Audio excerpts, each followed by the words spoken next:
السلام علیکم۔ کراچی میں قاتلوں کا راج برقرار، شہر کی سڑکوں پر شہریوں کا خون بہانا معمول بن گیا۔ ڈکیتی مزاحمت پر کراچی کا ایک اور شہری جان سے گیا۔ کیا آپ حالات حاضرہ سے آگاہی حاصل کرنا چاہتے ہیں؟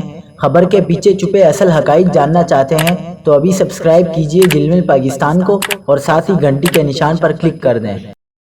آپ کو بتاتے چلیں کہ کراچی کے علاقے قائد آباد میں دودھ کی دکان پر ڈکیتی مزاحمت کے دوران ڈاکوؤں کی فائرنگ سے دکاندار جاں بحق ہو گیا۔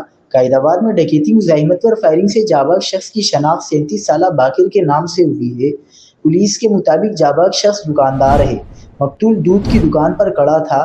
موٹر سائیکل سوار دو ملزمان نے مقتول باقر علی سے موبائل فون چھیننے کی کوشش کی۔ مزاحمت کرنے پر ملزمان نے فائرنگ کر کے باقر کو قتل کر دیا۔ ڈاکو نے مزاحمت پر باقر کو 3 گولیاں ماری اور لوٹ مار کر کے فرار ہو گئے۔